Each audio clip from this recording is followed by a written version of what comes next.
Chers amis, bonjour, vous êtes donc sur Metifta Université. Nous poursuivons la deuxième partie donc, de l'histoire des Écritures concernant donc le Samaritain. Donc, comme je l'ai dit dans la première partie, les Samaritains sont à présent actuellement donc regroupés dans la ville de Naplouse, et suivent les directives de leur chef donc spirituel, et croient que le Pentateuque, qu'ils ont traduit en samaritain, est le seul témoignage véridique de l'Ancien Testament et atteste également leur écriture. Il est clair que le samaritain, par sa racine, qui va nourrir même un petit peu certains mots en hébreu, en arabe, en nabatéen, est d'une qualité exceptionnelle quant à sa teneur et à sa portée.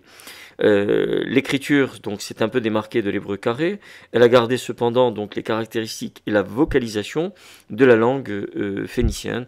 Au lieu de dire aleph, donc on a olap, bet et non pas beit, gomal, donc et non pas gimel, dolat et non pas dalet. Vous voyez, donc descendant les Samaritains donc d'un peuple formé d'Israélites restés en Samarie après la colonisation donc assyrienne vers 720 avant notre ère sous Sargon II. Les Samaritains donc observent uniquement le Pentateuque, Hamisha, Chumesh en araméen, c'est-à-dire la Genèse, donc Bereshit, l'Exode, Shemot, le Lévitique, Vaikra, les nombres, Ba, Midbar, le Deutéronome, Devarim. Donc ne reconnaissent pas les autres livres de la Bible. Les Hébreux les appellent les Cutéens, donc les Koutim. Les Samaritains se considèrent eux-mêmes comme Béné Israël, donc Israélites, et Shomérim, c'est-à-dire ceux qui observent la loi. Le Talmud, commentaire de la Bible, souligne que les Samaritains sont plus scrupuleux que les Hébreux en ce qui concerne l'observance de la loi. Donc le Pentateuque samaritain est écrit également en paléo-hébraïque, qui est du XIe siècle avant notre ère, et met l'accent sur le mont Garizim, donc la montagne offerte à la tribu d'Éphraïm, Djebel al-Tour, donc en arabe. Elle est face au mont Ebal. C'est entre ces deux montagnes que s'étend la ville de Sichem, donc qui est connue aujourd'hui sous le nom de Naplouse. Pour les Samaritains, c'est vers ce lieu et non vers Jérusalem donc qu'ils se tournent pour prier. Il existe un calendrier propre aux Samaritains. Le grand prêtre est un membre de la tribu de Lévi. Leur communauté actuelle regroupe quelques 600 âmes à Naplouse et à Tel Aviv, que l'on appelle donc la colline du printemps. La formation des lettres de cet alphabet date donc de 600 avant notre ère. Il y en a deux. Un, 800 avant notre ère. Je vais vous les montrer tous les deux. Un autre, 600 avant notre ère. Est le plus marqué que celui de 800 avant notre ère.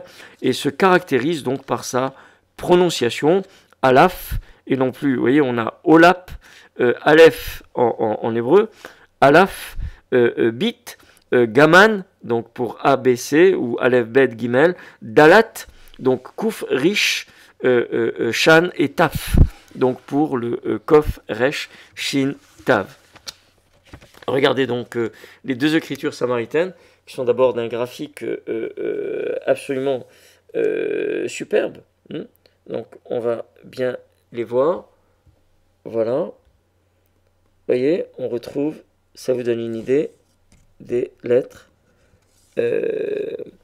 Et une idée de ce merveilleux petit musée que vous pouvez prendre d'ailleurs dans ces petits livrets. Il suffit de les commander en allant sur le site. Voilà. Voilà donc pour les écritures samaritaines. J'essaie de vous faire quelque chose un peu pour que vous ayez quelques lettres importantes. Voilà, un jour on sera encore mieux équipé et grâce à vous d'ailleurs. Et on pourra vous montrer des choses à l'écran un tout petit peu différents. Donc la Samarie, je vous le rappelle, donc ça c'est important, c'était la capitale donc, du royaume d'Israël. Elle est bâtie par Omri, donc on est en 880 avant notre ère. Il se marie à Achab, il est fils de Achab et à Jézabel, à son fils. Donc, il est fils du roi des Sidoniens, donc, et nomment leur fille Athalie. Vous voyez donc comme quoi les grands poètes et dramaturges français donc se sont servis de toute cette histoire qui est absolument très très forte. Le bon samaritain, chacun d'entre vous le connaît. Donc nous sommes dans l'histoire des Écritures, le plus petit musée du monde. C'est une pléiade d'alphabets collectés à travers le monde et dans les livres anciens, dans les musées, un peu partout, donc sur les pyramides, etc. Et tout ça a été collecté. Ben, bien sûr, il a fallu l'écrire, le recopier et vous le donner, vous l'offrir, parce que ça appartient à personne, tout simplement.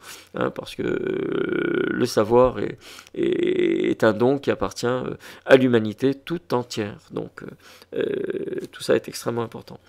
Excellente journée sur Metifta Université. Metifta donc vit de vos dons. Soyez généreux.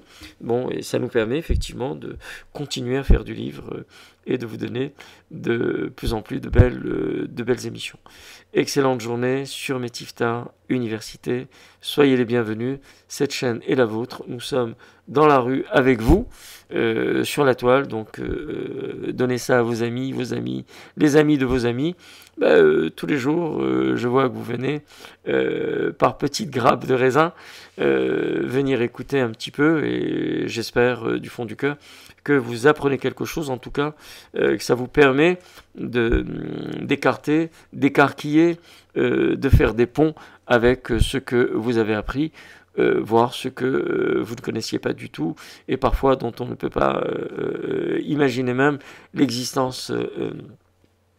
Vous savez, dès la petite enfance, quand vous apprenez plusieurs alphabets, que ce soit en hébreu, en arabe, dans ce qu'on appelle les écoles publiques ou les Talmud Torah, comme les catéchismes, comme les petites écoles coraniques, où chacun annonce l'alphabet, c'est un repère pour savoir qu'il y a plusieurs alphabets.